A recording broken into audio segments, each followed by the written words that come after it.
So the context of the critical concerns are really the spiritual and corporal works of mercy was what Catherine Macaulay would have called them. And if you look at that, part of her whole ministry was, at the beginning, was they were caring for typhoid, they were educating people who couldn't be educated, and they're the only people that were willing to do it. She gave care and spiritual care.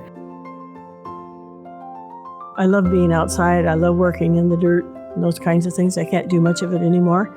My parents put that into me by having us do that kind of thing in the yard. The natural world is very significant to me for my own enjoyment, and it's significant because of the spirituality that I find there. I truly believe that the natural world is every bit as much revelatory about the mystery of God as is the sacred scripture. One of the sisters was saying today at our assisted living, she said, the only thing about this place is I wish we had a chapel. And I looked at her and I said, you have the best view out of your window of any of us. That's like your chapel. I mean, the beauty of the earth and nature, helping to keep it for future generations beautiful. These days, the issue of preserving the natural world and environmental issues is just so significant. But I really do believe you will not be moved to change or to care for this world unless you love it. And so that has been my keen interest for several years. The critical concern that resonates with me, it's immigration. I'm from Mexico, so I came here and then I stay here.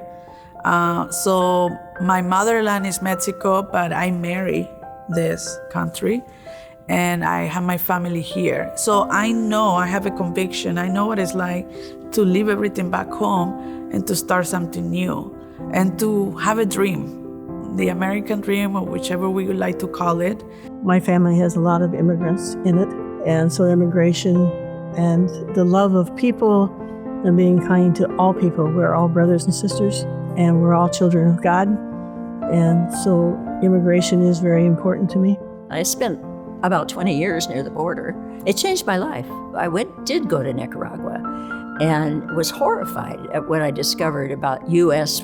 interaction with people in Latin America, and also seeing the poverty and that kind of stuff. That's what ultimately turned my life kind of in that direction. I like to help immigrants to remember, you're important. You contribute to society. You're still Christian. You're Catholic, wherever you are. And so that's one of the things that I like to be an example for other immigrants. Sometimes I look at the critical concerns and I think, I don't know, other than in my personal life, what I can do. I write letters, I call congressmen about outrageous gun control in the United States. But I think what I've learned recently is even the importance of language. And Sister Catherine Cooper has a beautiful group that she runs that when she started talking about that in relationship to violence, I thought, there's another Sister of Mercy bringing it down to something that I can embrace and be conscientious of and try to use language that it does not come across as even violent or hurtful or sarcastic. When I was in El Salvador, you would see the violence, the danger that they were in, what they longed to get away from and to have a normal life. And when it began to be that their children were in danger or their husband was killed or something, then they would think, I've got to get out of here. And they would start coming to this country. We just had a wonderful talk on anti-racism by actually Sister Catherine Cooper. So we really try hard to incorporate either a prayer around that or a discussion around that. I've attended a couple of racism things sponsored by the community that have really made an impact in my life, and how I have found within my own self some of the moments, and in my words and my actions, I think I'm pretty much aware of them now, that I can catch myself, but occasionally I'll find myself saying something or hearing something and immediately say, this is racism that I'm dealing with.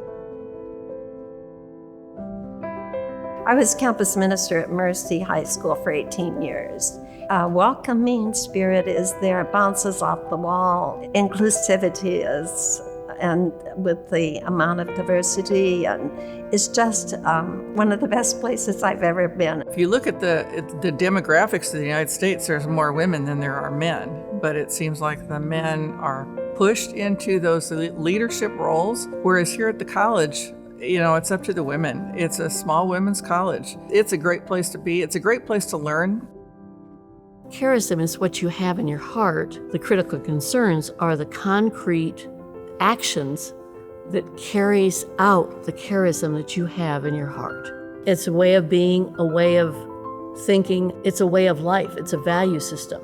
The charism of mercy are the works of mercy. Feed the hungry, clothe the naked, pray for the sick, visit the imprisoned, all of those kinds of things. Be kind to one another, work for peace. That's all part of mercy and what we do. This is what I love about the Sisters of Mercy, trying to figure out what do these people need and how can I serve them? How can I improve their life so that they have a fullness of life and can use the gifts and talents that they've been given, and acknowledging that in other people. So I that's what I've seen in all the Sisters of Mercy that I've had the privilege to know. We have sisters who worked in jails, sisters who worked on the border, a number of sisters. Still some sisters involved in education, like Jean is. I was part of the group who founded Mercy Housing for low-income people. And that is a critical need, housing for the poor. Each of us has looked at what our calling is toward those 5 critical concerns. And many of them are more than one. We've done, I think, 4 now.